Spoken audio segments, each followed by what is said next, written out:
नमस्कार. आता आपल्यासमोर आख्यान घेऊन येत आहे हवप सना सुधाकर साटेलकर. ती इयत्ता 8वीत शिकते. लक्ष्मीनारायण कीर्तन विद्यालय म्हापसा गोवा येथे ती कीर्तनाचे धडे घेते आमच्या वजीबुवांकडून. तर जोरदार टाळ्यांनी तिचे स्वागत करावं. सज्जन हो, कीर्तनाच्या पद्धतीप्रमाणे आपण थोडा वेळ नाम संकीर्तन करूया. त्याकरता सर्वांनी ताठ बसा, डोळे मिटा, हाताने जोराने टाळी वाजवा आणि त्या भगवंताला आवडेल असे नाम घ्या. श्रीराम जय राम, जय जय राम. श्रीराम जय राम, जय जय राम. श्रीराम जय राम.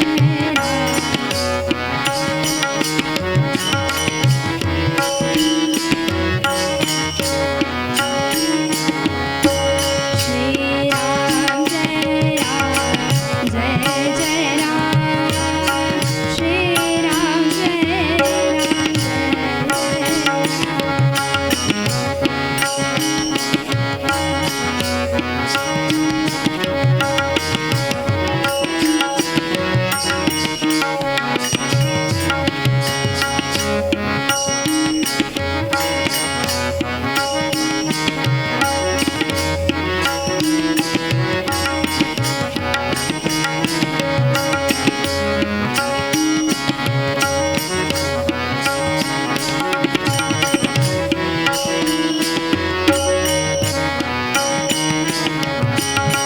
श्रीराम जय राम, जय जय राम.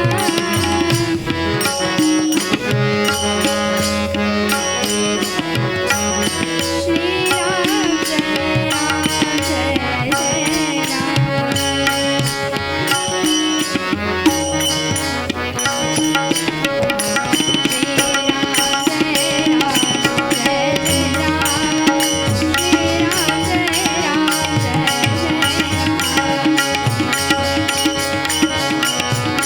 जय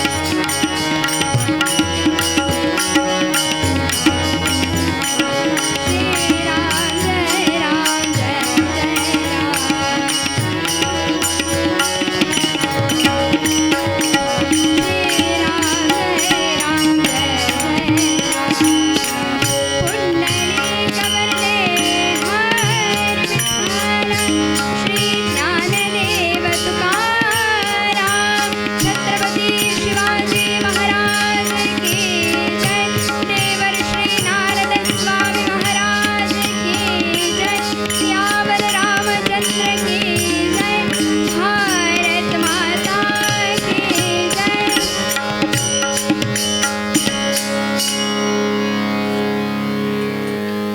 सज्जन हो, छत्रपती शिवाजी महाराजांना जाणता राजा असे म्हटले जाते.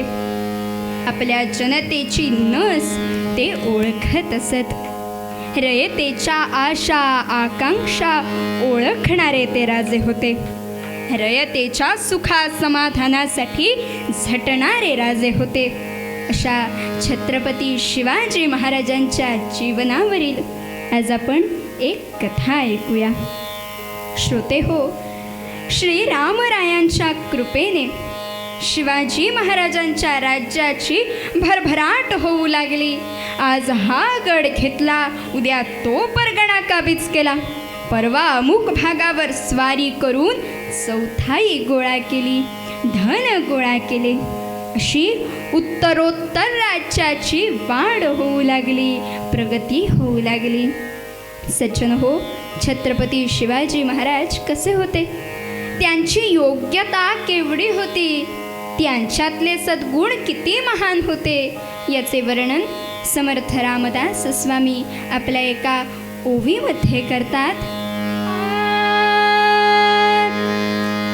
यशवंत कीर्तिवंत यशवंत कीर्तिवंत सामर्थ्यवंत वरदवंत पुण्यवंत नीतिवंत पुण्यवंत नीतिवंत जाणता राजा छत्रपती शिवाजी महाराज की जय.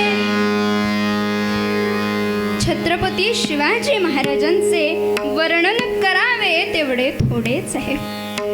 हल्लीच्या काळात त्यांच्यासारखा पुण्यवान, त्यागी, देशप्रेमी, समाजप्रेमी आणि सर्वांचा विचार करणारा राजा झालाच नाही. अहो, छत्रपती शिवाजी महाराज एकाच वेळी स्वातंत्र्य योद्धे, सेनापती, संघटक, स्फूर्तिदाते तसेच युगपुरुषोत्तम होते. हा राजा केवळ पुण्यवंत नव्हता, तर तो आदर्श नीतिवंत राजा होता. निश्चयाचा महामेरू, बहुत जनांसी आधारू, अखंड स्थितीचा निर्धारू, श्रीमंत योगी अशा साक्षपूर्ण शब्दात समर्थांनी या जाणत्या राजाचे वर्णन केले आहे. सज्जन हो, छत्रपती शिवाजी महाराज श्रीमंत तर होतेच, पण योगीही होते. दक्षता, कणखरता, तत्परता असा स्थायी भाव शिवाजी महाराजांचा होता. त्यांच्यात सदैव उत्साह, निग्रह, ममता, त्यागवाद भरलेला. खरोखरच धन्य ते शिवाजी महाराज. अशा छत्रपती शिवाजी महाराजांच्या कार्याचे वर्णन एका पोवाड्यामध्ये ऐकूया. धन्य धन्य शिवाजी महाराज.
छत्रपती शिवाजी महाराज यशवंत होते, कीर्तिवंत होते, ज्ञानवंत होते. अहो, एप्रिल 1645 साली अवघ्या 16 वर्षांच्या शिवाजी महाराजांनी आपल्या बालसवंगण्यांना बरोबर घेऊन रामेश्वरच्या पिंडीवर रक्ताभिषेक करून स्वराज्याची शपथ घेतली. 1646 साली आदिलशाच्या ताळ्यातील चाकणचा किल्ला घेतला. 1647 साली कोंढाणा जिंकला. अहो, छत्रपती शिवाजी महाराजांनी आणि संभाजी महाराजांनी आमच्या गोव्यातही लढा दिलेला आहे. शिवाजी महाराजांनी 1675 गोव्यातील फोंड्याचा किल्ला जिंकला आणि आपली सत्ता स्थापित केली. तसेच नार्वे येथील श्री सप्तकोटेश्वर मंदिराचा जीर्णोद्धार केला. याचा उल्लेख श्री शिवराज्याभिषेक या शिवकालीन संस्कृत पोथीत हे मिळतो. आमकाय बी हाचो खूप अभिमान आसा. महाराजांचा सहवास आमच्या गोव्यालाही लाभला. ही आम्हा गोवेकरांसाठी खूप भाग्याची आणि अभिमानाची गोष्ट आहे. हो, अशा महाराजांच्या अनेक पराक्रमामुळे स्वराज्याची भरभराट होत होती. आपल्या राज्याचा नीट बंदोबस्त व्हावा म्हणून महाराजांनी ठिकठिकाणी नवीन किल्ले बांधण्याची व जुने किल्ले दुरुस्त करण्याची कामे चालवली. त्यापैकी करवीर प्रांतात समानगड नावाचा एक जुना किल्ला बांधण्याचे काम सुरू होते. त्या किल्ल्याच्या तटापुढे मारुतीचे एक जुने देवालय होते. तिथे लोक येत जात, पण वाटेची तिथे अडचण होती. लोकांना सुरळीत व्यवस्थित जाता यावे म्हणून महाराजांनी त्या रस्त्याचे काम सुरू केले. ते स्वतः तिथे नेहमी जायचे. एके दिवशी असाच प्रसंग. महाराज तिकडे गेले असता हजारो कामगार तिथे काम करीत होते. त्या हजारो कामगारांना पाहून महाराजांच्या मनात असा विचार आला की या सर्व कामगारांना मी जगवतो, यांचा मी पोशिंदा आहे, यांना खायला प्यायला माझ्यामुळे मिळते, मी आहे म्हणून हे आहेत, असा मीपणाचा विचार महाराजांच्या मनात घोळू लागला. त्याच विचारात तटावरून फिरत असताना महाराजांच्या मनात हा विचार येण्याचा अवकाश इकडे ही गोष्ट समर्थांना कळली. कारण ते अंतर्ज्ञानी होते. कोणाच्या मनात काय चाललेले आहे हे त्यांना बरोबर कळायचे. हे सामर्थ्य त्यांच्या अंगी तपाचरणाने, रामनामाने, उपासनेने आले होते. सज्जन हो, शिवाजी महाराजांच्या अंगात दुर्गुण नसावा अशी समर्थांची इच्छा होती. पण आज आपण एकमेकांबद्दल दुर्गुण, दुष्टपणा, द्वेष वाढवतो. एकमेकांची खोटी स्तुती करून आपण लोकांना हरभऱ्याच्या झाडावर चढवतो. खरे सांगायचे सोडून खोटे सांगतो. पण सद्गुरू मात्र शिष्याचे कल्याण होईल असाच मार्ग सांगतो. शोभाला याच वेळी सावध केले पाहिजे असा विचार करून विद्युत वेगाने समर्थ समान गडावर निघाले.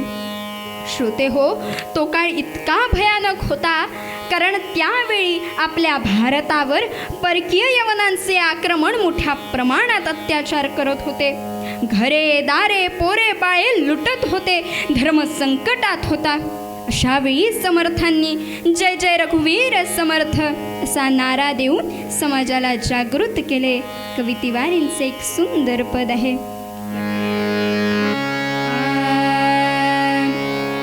प्रबल यवन झाले होते वन्य या महाराष्ट्रात. प्रबल यवन झाले होते वन्य या महाराष्ट्रात. आक्रंदक होता धर्म परसत्तेच्या दारात. आक्रंदक होता धर्म परसत्तेच्या दारात. शौर्य धैर्य रुतले होते परसत्तेचा पंकार. शौर्य धैर्य रुतले होते परसत्तेचा पंकार. ऐशावेळी कल्याणी धीराची केवळ खाणी. ऐशावेळी कल्याणी धीराची केवळ खाणी.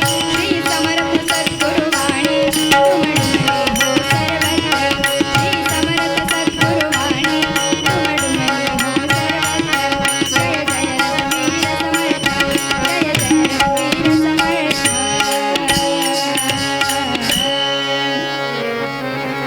श्रोते हो, असे समर्थ रामदास स्वामी समान गडावर छत्रपती शिवाजी महाराजांसमोर उभे राहिले. त्याचबरोबर समर्थ आले, समर्थ आले, समर्थ आले अशी एकच गडबड उडाली. धावपळ सुरू झाली. सर्वजण उठून उभे राहिले. महाराजांनी पुढे जाऊन समर्थांना साष्टांग नमस्कार केला व विचारले, गुरुदेव, एकाएकी कसे येणे झाले? समर्थ म्हणाले, अरे शोभा, तुझे हे काम पाहायला आलो, देशाची प्रगती पाहायला आलो, लोकांची कामे कशी चालली आहेत ते पाहायला आलो. खरे तर हे सगळेच पाहायला आलो. ह्या प्रमाणे बोलत बोलत बोलत बोलत समर्थ रस्त्याचे काम पाहू लागले. अहो, तोच रस्त्याच्या मधोमध एक भला मोठा, केवढा मोठा, अहो भला मोठा दगड होता. तो तसाच ठेवून तिकडे रस्त्याचे काम सुरू होते. ते पाहून समर्थ म्हणतात, हा दगड असाच ठेवून तिकडे रस्त्याचे काम सुरू आहे, याचे कारण काय? महाराज म्हणतात, रस्त्याचे काम पूर्ण झाल्यानंतर हा दगड फोडावा असा विचार होता. समर्थ म्हणाले, छे छे छे छे छे, उद्या करूया, नंतर करूया असे म्हणू नये. श्रोते हो, आमच्या गोव्याकडे हे म्हणतात, फाल्या करूया, मागीर करूया, पळूया, सांगता रे तुका मागीर, पण मागीर हाची खात्री खंय कोणा कसा.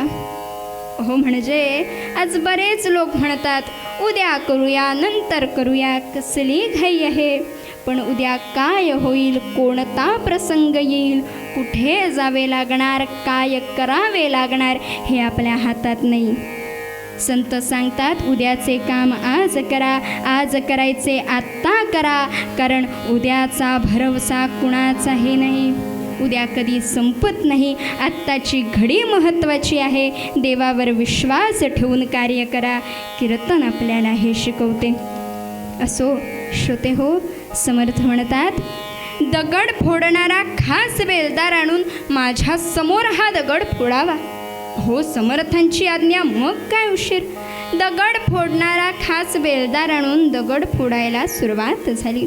अर्धा दगड फोडून झाल्यावर समर्थ म्हणतात, आता धोंड्याच्या मध्यभागी घाव न घालता सभोवार फोडावा. श्रोते हो, आता नारळा एवढा दगड शिल्लक राहिला होता. त्याची 2 शकले करण्यास सांगितली. त्याची 2 शकले करण्यात आली. अहो, तर काय चमत्कार! त्या दगडात थोडे पाणी व एक जिवंत बेडकी होती. हो, जिवंत! सर्वांना मोठा चमत्कार वाटला, आश्चर्य वाटले. कारण काय? तर त्या दगडात थोडे पाणी व एक जिवंत बेडकी होती. श्रोते हो, हे पाहून समर्थ म्हणतात, अरे शोभा, काय तुझी करामत, अरे केवढी तुझी योग्यता. ह्या एवढ्याशा बेडकीला तू जगवलेस, तिचे पोषण केलेस. श्रोते हो, समर्थांचे हे बोलणे ऐकून महाराज विचार करतात की आज आपल्या हातून काहीतरी अपराध घडला असावा, म्हणून समर्थांनी हा चमत्कार दाखवून आपणास जागे केले आहे. मघाशी आपल्या मनात जो मीपणाचा विचार आला, त्यावर हे रामबाण मात्र आहे. महाराज म्हणतात, गुरुदेव, मी अज्ञानी अपराधी आहे, मला क्षमा करा. असे म्हणून महाराजांनी समर्थांचे पाय धरले. श्रोते हो, पाय धरणे ही परमार्थाची पहिली पायरी आहे. शिवाजी महाराजांचा भाव दृढ झाला, मीपणा संपला. प्रेमभावातून, सद्गुरू कृपेतून हरीची वहती समजली. समर्थांनी महाराजांना अभय दिले व म्हणाले, अरे शोभा, तू रामाचा सेवक, तो तुझ्या हातून लाखो माणसांना अन्न देववितो. अरे तू फक्त निमित्त मात्र आहेस. प्रत्येक जण हा निमित्त मात्र असतो. श्रोते हो, आजही बऱ्याच लोकांना मी केले, मी आहे म्हणून सर्व मीच अध्यक्ष होणार अशी आशा अपेक्षा असते. खरं तर सर्व काही करता करविता तो परमेश्वर आहे. कवी म्हणतात, आम्ही काय कुणाचे खातो, तो राम आम्हाला देतो. आम्ही काय कुणाचे खातो, तो राम आम्हाला देतो.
तो राम आम्हाला देतो. श्रोते हो, सर्व काही देवानेच निर्माण केले आहे. हो, अळू, तेरे, तायकळा, रानभाजी, अळमी कुणी निर्माण केली? पावसाळ्यात अळमी येतात, ती घेण्यासाठी लोक तुटून पडतात, लाखो रुपये कमवितात. ती अळमी कुणी निर्माण केली? तर देवाने. सर्व काही देवानेच निर्माण केले आहे. आम्ही काय कुणाचे खातो, तो राम आम्हाला देतो. खाने वाला राम, खिलाने वाला राम, तो रोकने का क्या काम. अशा प्रकारच्या अहंकारामुळे माणूस बिघडतो आणि नाशाकडे जातो. शिवाजी महाराजांना झालेला खटकाभर अहंकार समर्थ कृपेने कायमचा नष्ट झाला आणि त्यांनी उत्तम राज्य केले. म्हणून आपणही घातक असलेला अहंकार सोडला पाहिजे. अहो, रावणादिक धनपती राजे अहंकारामुळे संपले. अहंकार फार घातक आहे. यापूर्वी भीमाला अहंकार झाला होता, सत्यभामेला, गरुडाला, बलरामाला सुद्धा अहंकार झाला होता. पण देवाच्या कृपेने, परमेश्वराच्या कृपेने, सद्गुरू कृपेने तो कायमचा नष्ट झाला. पण तुमचं आमचं काय? आपला अहंकार कोण घालवणार? अहंकारामुळे परमेश्वर दूर गेला. त्या देवाला आपलासा करण्यासाठी भक्ती केली पाहिजे. घातक असलेला अहंकार सोडून दिला पाहिजे आणि आपले जीवन जन्म सार्थक लावले पाहिजे. मूळ पद्यात पद्यकार तेच सांगतात. पुंडलिक वरदे